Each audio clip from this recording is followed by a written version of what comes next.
Welcome to another video. This video is about the gap. There is always a gap between what we want and where we currently are, a gap between the version of ourselves we imagine and the version of ourselves currently scrolling at 1:13 a.m.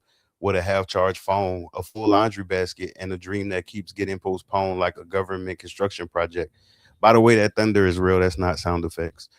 The gap can be small. You may want to wake up at 5 a.m., but your current habits, sleep cycle, emotional exhaustion, and blue light addiction have you waking up at 9 a.m. with the spirit of a retired raccoon. Sometimes the gap is manageable. You can start winding down earlier. You can cut off the phone. You can stop letting TikTok tuck you in like a toxic lullaby. You can prepare your clothes the night before. You can stop pretending I'll just watch one more video has ever been a reliable sentence in human history. But sometimes the gap is more complicated. You may work your work schedule may not support the routine you want. Your home may be noisy, your obligations may be heavy. Your nervous system may be running on fumes. You may be living in an environment that trains survival, not growth. And that is why this conversation matters. Well, really, any conversation I have on here matter because it's intentional posting. I don't just post about any and everything. Anything I post about is for the betterment of others. Whether or not they agree with it or not is bringing awareness to issues that plague most humans, especially humans, and also giving my perspective on my experience with some of those things. Because a lot of people do not fail because they are lazy. They fail because they misjudge the gap. They stare at the goal, romanticize the outcome, underestimate the bridge, then blame themselves when the fantasy collapses under the weight of reality. And I need us to stop doing that because the gap is not proof that you cannot become who you want to be. The gap is the map. The gap shows you what has to be repaired, learned, released, organized, practiced, outsourced, healed, or outgrown. The gap is not the enemy. The gap is the truth standing in the doorway with receipts, and some of those receipts are long.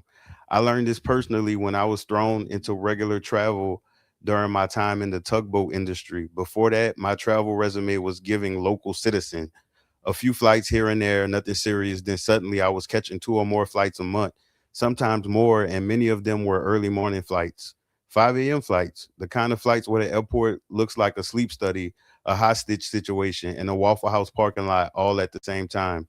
And that exposed a gap in me, not a little gap. A sir, this bridge has collapsed and the city council has questions kind of gap. My gap was packing, planning, and prioritizing. At that stage in my life, I had what I call procrastination flu.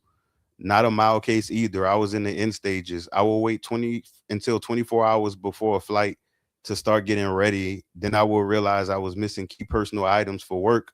But because my flight was so early, the stores I needed were closed. Nothing will humble you like realizing you need something important at 10 p.m. for a 5 a.m. flight. That is when your brain becomes a customer service representative with no authority. Unfortunately, we are not able to assist you at this time. But procrastination is rarely just procrastination. The fuel varies from person to person. For some people, it is fear. For others, perfectionism. For some, it is poor structure. For some, ADHD. For some, depression. And I am not a therapist, so please seek therapy immediately. For others, trauma. And for me, a major fuel source was self abandonment. As long as someone else had a need, mine were not even on the back burner. They were in the junk drawer. Nobody clears out until it is time to move. And if you ever worked in apartments, maintenance, grounds, leasing, or property management, you know about those junk drawers. When people break leases and disappear, they leave behind objects that look like evidence from five different lives. And legally, we could not return the abandoned items to the abandees. Yes, I said abandees, the departed drawer people. But that season taught me something. At some point, procrastination started weakening. Self abandonment was still standing there in the trench coat, but the crafty king began to adapt. I started making notes at work. I tracked what I forgot. I tracked what was vital. I learned what I could do without. I learned what had to be packed early. I learned what needed to be replaced before travel day. I learned to pack lighter because offshore work had spoiled me. Before flying, some jobs let you bring everything but a mattress. You could stuff, go, and figure it out later. But flying with luggage is a different kingdom. You have weight limits, you have fees, you have TSA rules, you have items that were normal offshore, but absolutely not normal on commercial flights. Sharp tools, work tools, rope knives, cargo tag tools, things that made sense around vessels did not make sense around boarding passes. That was the gap. That was simple, travel smoothly. That the gap was not simple. The goal was simple. Packing systems, planning, airline restrictions, personal needs, work needs, and the nervous system that was used to putting me last. And that is the point. Many people want the destination, but they do not respect the preparation required to arrive there safely. We see this in business all of the time. People want to run businesses, but they're extremely unorganized. They see criticism as a physical attack. They do not read. They're unprofessional. They have no passion for the sector they want to enter. They're irresponsible with finances, record keeping, customer service, quality control, and even basic communication. And they are not open to outsourcing to professionals in areas where they're weak. Plot twists. None of that stops people from starting businesses. But what happens? The gap shows up. Code violations, bad reviews, unpaid employees, tax issues, lawsuits, customer backlash, viral embarrassment, a business page becoming a public crime scene with comment sections doing forensic analysis. Some people do not reinvent in the business. They treat profit like perfect spending, like personal spending money. Now payroll is late, supplies are missing, vendors are underpaid, and the owner is online posting inspirational quotes about loyalty while owing three people money. That is not entrepreneurship. That is a group chat with invoices. That's a group project with invoices, really.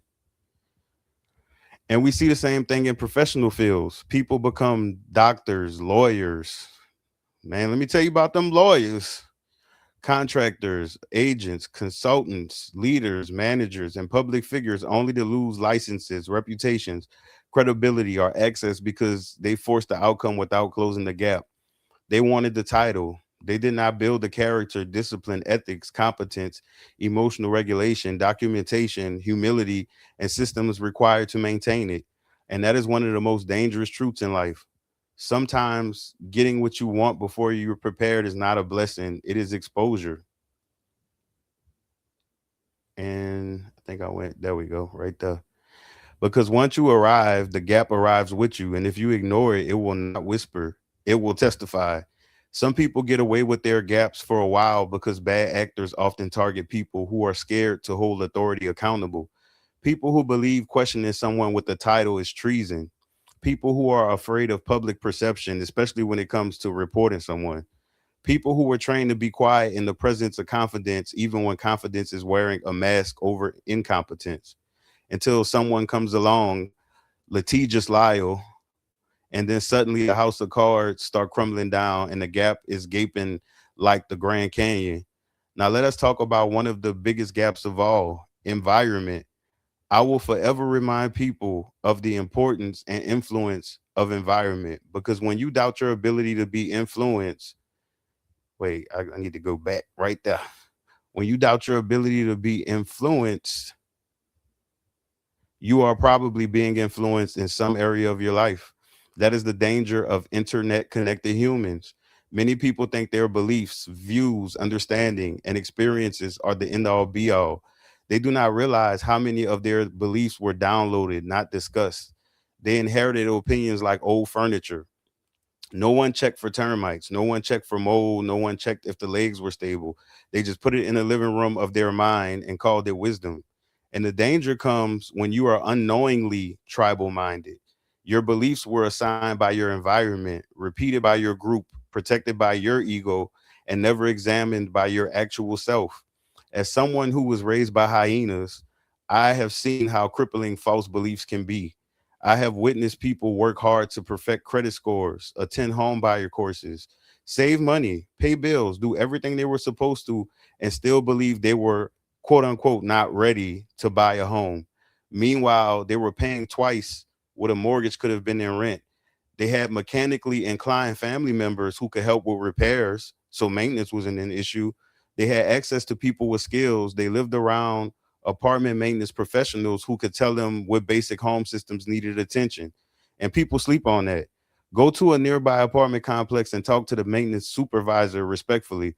Many maintenance supervisors do side work repairing things in people's homes. To become a lead maintenance person, many have HVAC experience, electrical experience, plumbing knowledge, appliance repair knowledge, and the kind of practical wisdom YouTube tutorials wish they had.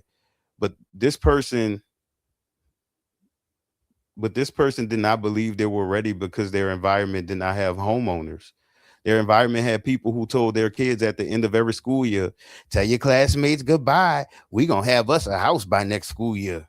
And next school year came and went, and the house remained a seasonal prophecy.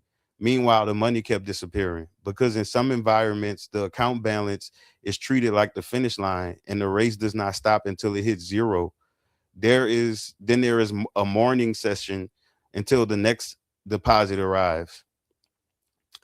But elsewhere, there are 18, 19, 21 year olds becoming first time homeowners because their environment gave them financial literacy, home buying education, practical examples, and a realistic understanding of the pros and cons between owning and renting. And by the way, if you don't have financial literacy, I have a 14 and counting part section on here that gives, I've like split it down as small as I can and still be able to rock with my own words. And just each section is just more and more like any person that watch it, if you have zero financial literacy, by the end of each video you're gonna have a smidgen at minimum, unless you have a learning disability. And let me know, I might could find someone who can has a channel for people with learning disabilities, but if not, you know, appreciate you. This is why comparison is not always jealousy. Sometimes comparison is data. Sometimes looking at how other people live shows you what your environment never taught you. And that leads to another gap: group fueled assumptions. People speak in absolutes because their environment is small, but their confidence is loud. Their local housing market is a seller's market, which means the prices are more in favor of people selling homes than people buying, which will mean that people buying will probably pay higher than if they were in a buyer's market where it was more homes than buyers and people competing for you. Financial literacy lesson. So suddenly every housing market in the country is impossible. Everyone they know got laid off. So now there are no jobs anywhere. They see one stock drop and call the entire stock market gambling, while they themselves have blown hundreds or thousands on sports betting, casino betting, scratch offs, and just one more parlay. Mind you, that's real life. I witnessed that during my social media era multiple times. So this is real. It really happens. No return on investment, just vibes, heartbreak, and a FanDuel testimony. People will spend thousands on add ons for leisure items, trends, substances, subscriptions, takeout, upgrades, and temporary dopamine, then insult the discipline of money management as if budgeting is a prison sentence. Then the money train stops. And now they are forced to face the current actions that will become the past they wish they could change. Whoever, like all of the people involved who have society programmed to where it is actually normal and even praised to take your life essence, your money that you use your time for, which time is that important to what some people can get paid thousands of dollars an hour for their time, which shows that time is important, especially when it's important to someone else. And to have us as a society normalize that rather than take our money and build with it, to where we start generating our own money, we just continue being consumers. And some people are so knee deep into it to where I personally have witnessed people. Shout out to BP for that nasty oil spill they did. People was getting 50 plus in New Orleans, 50 plus grand. People who probably never had made over 20,000 a year were getting 50 plus. Somebody got over 100 plus because people are so happy when they get money, they tell all their business. So now I can use them as examples because people tell their business just like at the gym. When you're talking loud, you're telling your business. If I could hear you 6 and 7 machines away, that is now a group chat. So I'm not going to engage, but I'm definitely going to roast your ass on my YouTube. That's open game. You're not whispering, you're not having a conversation with a person, and I'm standing next to y'all. Anyways, so the 100 grand, and these same people were broke within months, and literally like none of the stuff they purchased was long-term things, and the only people that benefited was the places they spent the money at. That little look, no one remembers that now. I don't think anyone that they was impressing is waking up today saying, "Damn, I wonder what happened to that outfit so and so had on in 2013." No, but if a person would have made investments in 2013, they would be receiving the compound interest from the last 13 years on it. And it's easier said than done, yes. But I think that we should come to a point to where when we are spending money, we can snap ourselves out of the programming, because when you do something for so long, it is programming at that point. But and just realize how dangerous that is. Like, we really, even though everything is not gambling, we gamble every time we waste money on stuff for temporary pleasure, especially when it comes to things that we could be doing ourselves. When people start cooking at home, a lot of people I've never seen a person who start cooking at home and don't be proud of themselves, who don't have better moods, who don't notice they weight changing because they don't have all of the extra stuff that a lot of the food we get from public places have in there, all of the different preservatives, the sugars, the extra sodium, especially for people who drink sugary drinks, baby. Like, and it's like, not only are we giving our money away, but we give it for things that destroys us. But everybody plans to live long. For the people that think that they're gonna live long, but you don't have any money for the future, even though your body declines as we get older naturally. And then people who don't care about nutrition until it's time to lose weight, and even then they don't care about nutrition, they just want to lose weight. Like, what kind of body do you expect to have if you make it to 70 or 80? Like, the people at physical therapy, because I'm the 15 BBL king, they told me to tell y'all younger people to take better care of yourself. So that's their fault. If y'all have backlash from me saying all of this stuff, blame it on the old people. Now, granted, I was there 3 years ago, so I don't know if some of them are still alive, so you might need to send your complaints to their estates. But I honestly, you know, I'm just doing what they told me, because I promised them that, and I don't break promises. I know y'all may know people who break promises, but if you ever had me in personal life, I never break promises at all. I'll break my leg before I break promises. No pun. Anyways, that is the gap. Not shame, data, not judgment, evidence, not punishment, a mirror. The gaps in people's lives can come from many places: location, obligations, work schedules, family systems, health, trauma, past financial instability, fear of change, lack of exposure. Lack of exposure is heavy for a lot of people. And the way the algorithm is working now is the echo chambers it builds. If you watch a lot of the same content and you never break the algorithm to look for stuff manually, it just has you in there. And of course, the algorithm, y'all will find out probably. I don't know how long it's gonna take, but y'all gonna find out how dangerous the algorithm is. As to, like, when you looking at content, you have to be intentional. Like, if you coming on YouTube for a few hours, you really need to stick to that, because the algorithm is set up to know what you want. It's mirroring your likes, it's mirroring your habits. So it actually is bypassing a lot of psychological aspects within people that allow people to still feel like they're in control, and they're not. So do with that as you will, if that's how they say it. I don't know. Lack of emotional regulation, lack of rest, lack of information, lack of support. And this is why I cannot stress enough: stop monolithing your life to other people. You can be in the same genre and have different songs. You can be printed by the same publisher and tell completely different stories. You can come from the same city, family, school, industry, or background and still need different strategies.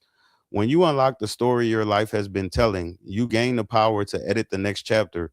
But one gap that has flames at the bottom is unchecked hate and the urge to one up people. Yeah, hate is really going to hold you back in your life. If, like, singular hate between you and people you have a connection with, that's your personal life. But this wild, unnatural hate that people have for people that they never met, just because the person falls under whatever umbrella the person falls under, Ella, under that umbrella, that is going to make you miserable in life, because unless you can get yourself to an area of the world where that person does not exist, you're always going to come across them. in every layer of life because everyone is everywhere.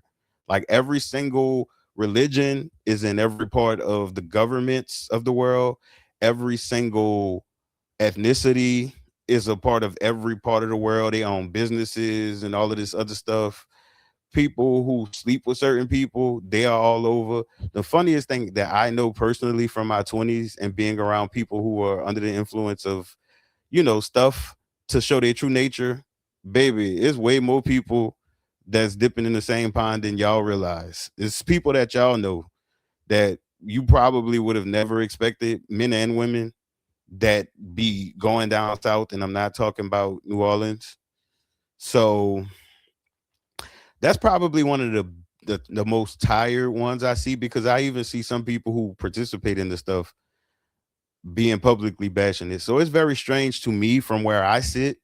And for me being someone that was on the internet before some of y'all were born, and some of the things I've accidentally stumbled upon and things that are still going on now that I'm shocked that most regular people who chronically online have not stumbled upon. And I know y'all didn't, because it would be outrage everywhere. Baby, that that part right there, y'all might well leave that alone. That's all I would say. Because, and not even to feel heartbroken, like it's some men that be like, it's no women that straight, or it's be women that's no men that straight. Like, come on now. Honestly, if you dealing with people that hide that type of stuff, you have to ask yourself, how did you like? Why? Why did this person feel comfortable with you? Because from the stories I've heard and things I've witnessed, people who, men and women who are down low, will typically purposely find a person that's homophobic. I'm sorry to tell you, I don't really care what you believe or don't believe in, because that's your life. You have a right to, but the whole reason all of this came up is because of the excess hate and how hate can hold you back in life. So let me get back to that. I'll make another video about that another day. Anyways, and the urge to one up people. This shows up when people try to make themselves feel wiser than someone who is aware of something they are not ready to face. They attack the person instead of examining the information. But when they hit a thorn in their own awareness, suddenly the information becomes, nobody knew that, nobody told me, it's not that big of a deal. Everyone makes mistakes. I was still learning. Yes, beloved, that is what the person you mocked was also doing, learning, growing, trying. But insecure people often attack public flaws to hide private ones. And for me, it always reveals the insides.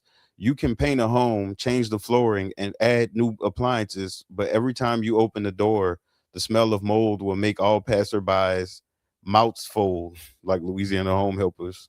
For people who experience unwarranted negativity, laugh. Laugh at the person using your public flaw to bury their private one. A fire on the inside of a home does more damage than a fire on the front lawn of a home. Now, let's talk about the gap created by phones and content. Too much content about what is wrong gives your subconscious less hope to live on. And whether hope is real in a philosophical sense matters less than people think.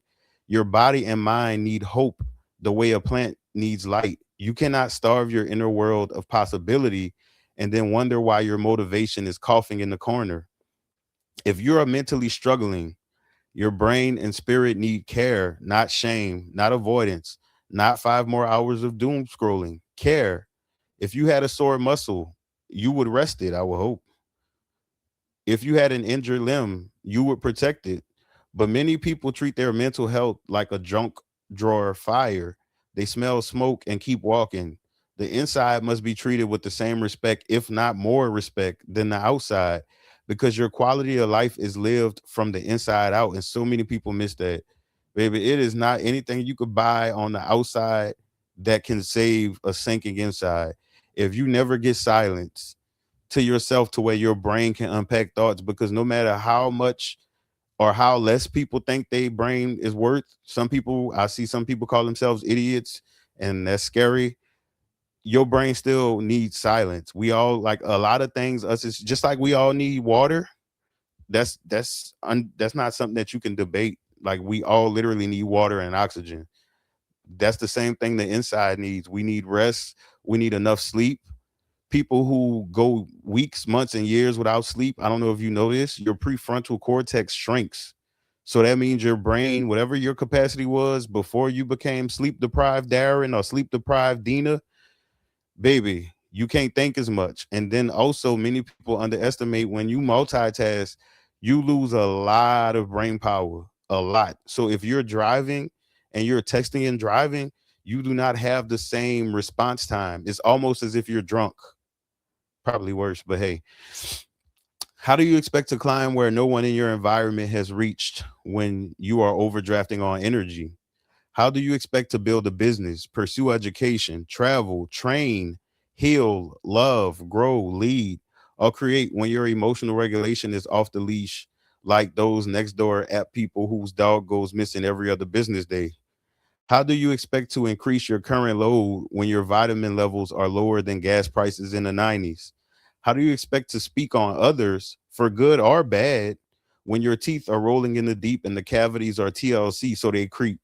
Man, look, how do you expect to be loving, loyal, supportive, wise, or present when you do not know where your heart stops and manipulated hate begins? And that's so bad, y'all. That's why I really can't stress the hate thing enough, because especially with the internet now, you have to really question your dislike for stuff, because they really have people manipulating people online.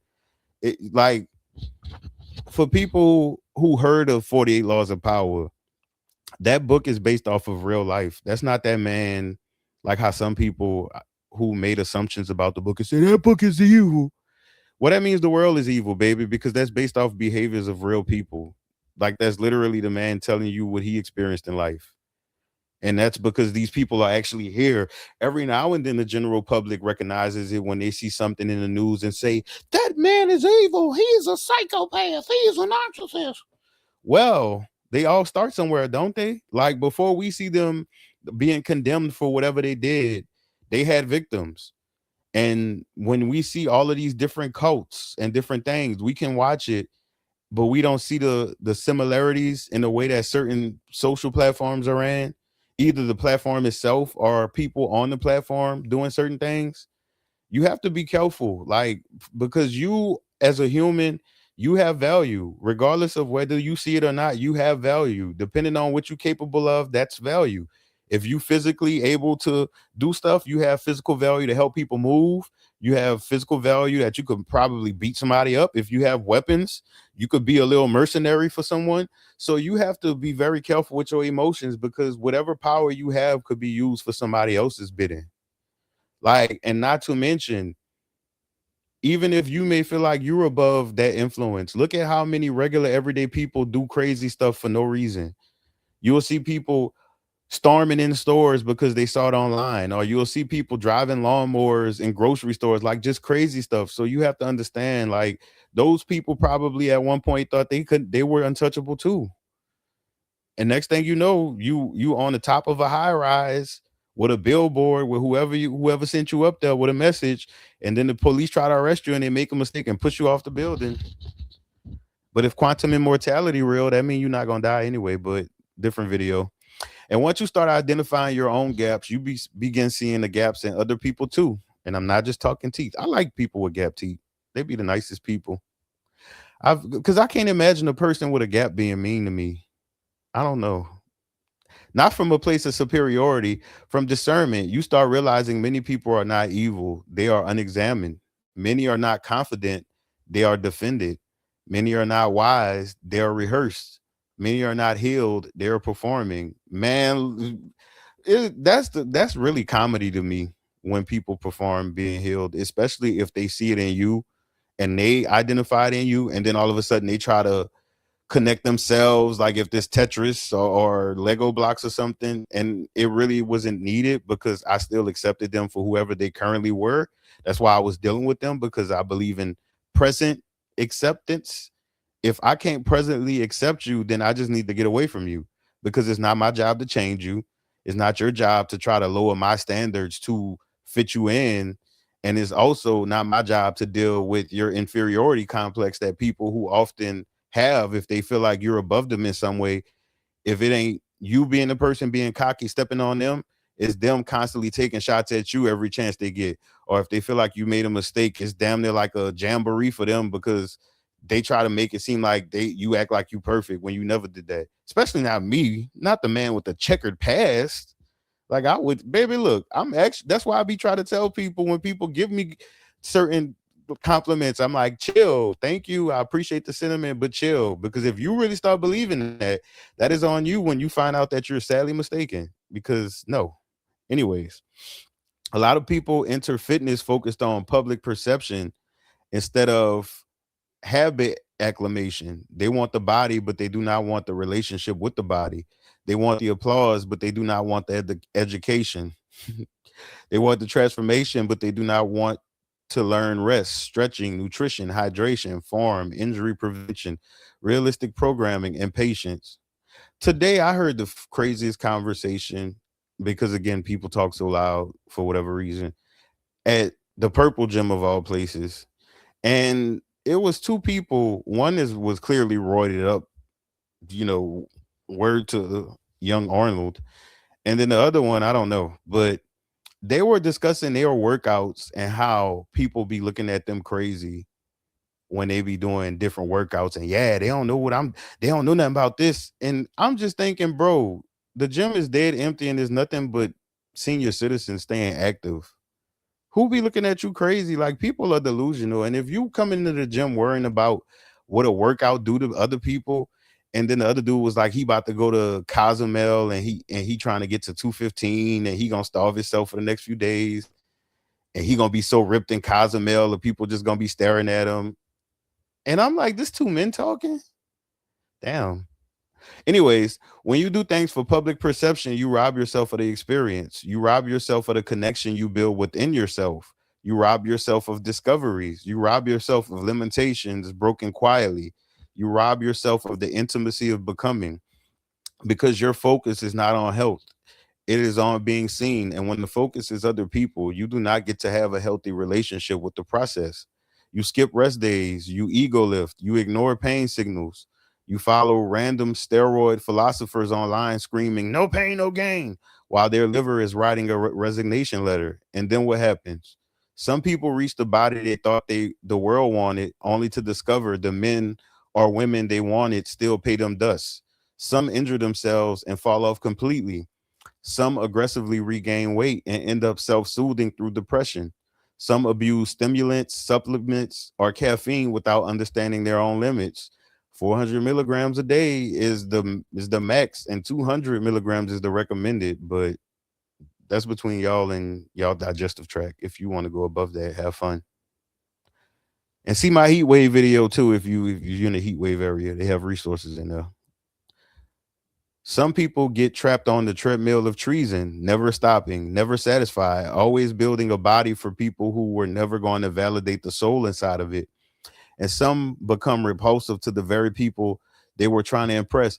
And that is, but see, this is the thing about society. This, of course, I know someone out there, I can hear you. It's not everyone. I'm anti monolith. So, of course, it's not everyone, darling or dude.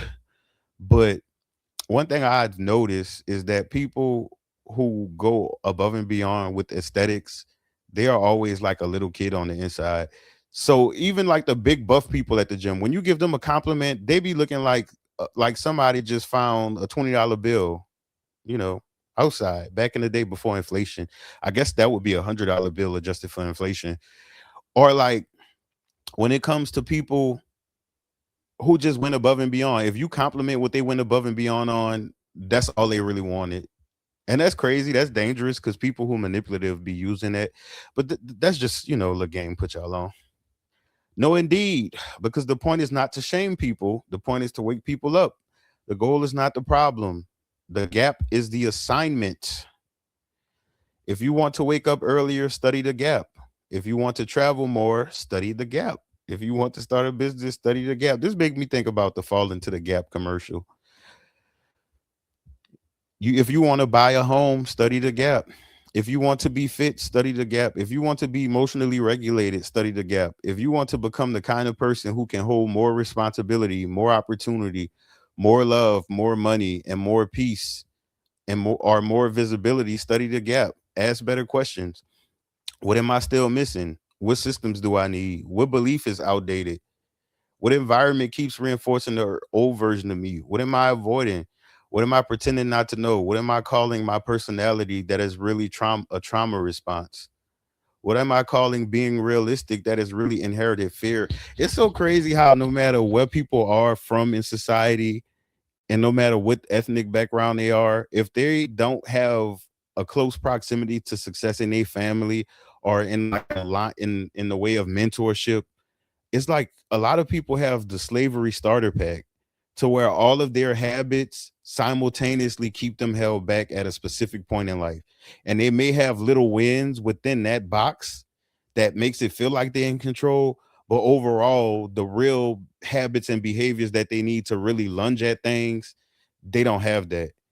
And for me, it's like I was a mixture. I was like half and half. I was like a Siamese twin, or half of me was in the slavery frequency, but the other half of me had the ability to do things. That's how I always slipped and ended up in as a manager, or slipped and ended up moving up the offshore ladder, slipped and ended up doing all of these things because I had it in me to do it. But at a certain point, certain habits and behaviors that I still was carrying was only letting me go up so high as so quickly. If I went up too high too quickly, I would end up just falling off the rocket. And I realized that a lot of those habits, always been open minded. So I was able to let them go earlier than a lot of people. It's some people that don't make it until 80, 90, and they realize the error of their ways.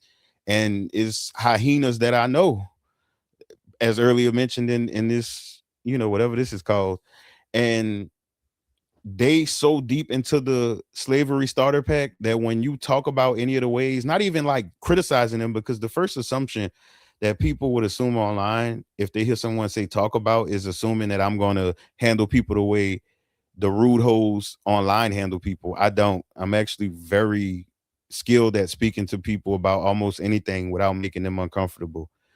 But it's just their defense of it is usually, it's like it's a part of the programming that even if you question a belief, you could call it beautiful. You could say, oh my God, your way of spending money is so beautiful. How does it feel when you run low? Baby, look, the people blow, it's like it's a frequency in them and it's so widespread, and they look, and then the different effects that humans have on each other, like social pressure and then tribal mindedness whenever you get a part of a group, because every group is not a tribal mind. Don't get that mixed up like that. You and five people who just suddenly made a group chat, that's not a tribal mind. Usually it's a specific belief or a bunch of beliefs that the group all simultaneously shares, and the group does not allow any changes, deviation, or rejection of any group rule. So if you move any rule, the group then, kind of like how people at work, if you don't eat lunch with them every day, you stop eating lunch with them. That's an example of tribal mindedness in play. Or if people eat at certain places and you decide you want to cook at home, or you eat somewhere else and you get in trouble for that with the people, that's tribal mindedness. So that, coupled up with social pressure, coupled up with social media, virtual signaling people, and then you having people creating tribal minds based off of content creators, all of this shit is dangerous, man. Like really dangerous. But back to the script that I wrote with all my love for the future, you, not you now. What am I calling being realistic? That is really inherited fear. What am I calling loyalty? That is really self-abandonment. What am I calling discipline? That is really punishment. What am I calling confidence? That is really defensiveness. That is where change begins, not in the fantasy, in the audit. And I want people to understand this clearly. Preparedness is not fear. Planning is not paranoia. Structure is not oppression. Budgeting is not joy theft. Rest is not laziness. Therapy is not weakness. Asking for help is not failure. Outsourcing is not incompetence. Leaving an environment is not betrayal. Baby, they're going to make you feel like that if you have feelings. But feelings are a conflict of interest when it comes to you improving yourself, because positive improvement should not have a negative income, negative outcome. Changing your mind is not hypocrisy, and admitting the gap exists is not self-hate, it is self-respect. And that's another part of the slavery starter pack. It taught people to fear awareness. It taught people to fear changing themselves, to fear doing different things. It demonized therapy. It made antidepressants, people call antidepressants crazy medicine. Like, it's just so many different stigmas, but all of these stigmas, all they do is just encourage unhealthy behaviors that make everyone's life hard. Because the sad reality is that, as much as I don't care about what people do in their own life, like, I still have to do stuff like this, like these videos, because it all comes back around. Like, I'm still a customer at a lot of places, and I have to deal with a lot of these different attitudes. And I even left a gym because the people at the front desk was so damn rude in the morning. And it's like, I don't like my flight or flight being triggered, because when you give in that rah rah, I gotta, beat my chest like I'm King Kong. Because no, I don't like people like that. That's weird. Do I owe you money? Do you want to fight me? Like, what's up? That's weird. I shouldn't be getting that from a service representative, especially because I'm not the person that make a mess at the gym. If anything, I'll be helping you hoes clean up. And if I see heavy weights down, I'll get somebody, make sure it's moved for y'all. So be grateful, bow down. And the bridges do not have to be dramatic. Sometimes the bridge is a checklist. Sometimes it is a bedtime routine. Sometimes it is deleting apps. Sometimes it is calling 211 for local resources.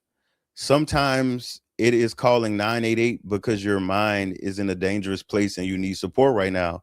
Sometimes it is using mymoney.gov, the CFPB, FDIC Money Smart, or your local library, or a first time homebuyer class to learn what your environment never taught you. And also check your local grants, because at one point, I don't know about now, I didn't look before I made this random statement, but at one point, a lot of states was having 20,000 plus for first time home buyers for certain areas, to try to get people to move in certain areas. But I don't know.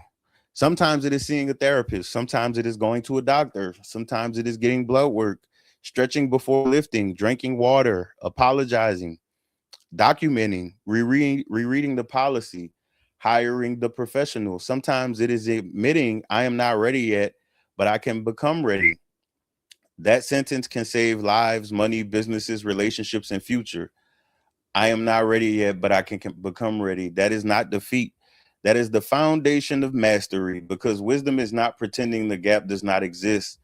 Wisdom is measuring it without shame. Courage is crossing it without applause. And growth is building the bridge even when your old environment keeps asking why you need one. I'm not ready to get to a point where people start stealing my content. I just randomly thought about that. So no, you're not behind everyone. You may be underinformed, you may be underrested, you may be undersupported, overstimulated, emotionally exhausted. And if you online all of the time, you definitely emotionally exhausted. If your screen time is more than a certain amount of hours per day, baby, you emotionally exhausted, and that's okay. You may be carrying beliefs that were handed to you by people who never questioned their own. But you're not doomed. The gap is not a curse, it is a compass. And once you stop worshiping the outcome and start respecting the bridge, your life becomes less about wishing and more about becoming. That is where power lives. Not in pretending, not in performing, not in comparing, not in forcing the outcome before you can maintain it. Power lives in the honest space between who you are and who you are becoming. That space is the gap. And if you are willing to study it, build through it, laugh through it, heal through it, and stop letting unexamined people narrate your potential, that gap becomes the very place where your next life begins. Dang, that was a crazy piece of thunder. That was it for the video. And there are resources in the bottom of the description. And yeah, and then also some books too, like Meditations by Marcus Aurelius, Man's Search for Meaning by Viktor Frankl, The Body Keeps the Score by Bessel van der Kolk. The Mountain is You by Brianna Weist. The Psychology of Money by Morgan Housel. Adult Children of Emotionally Immature Parents by Lindsay C. Gibson. And then they have a book by Epictetus, but I don't feel like pronouncing that right now. So thank you so much. And I hope you have a cool day if it's hot, a warm day if it's cold, a dry day if it's raining, and a windy day if it's hot. I don't know. If it's dry, I don't. Yeah. Later, Gator.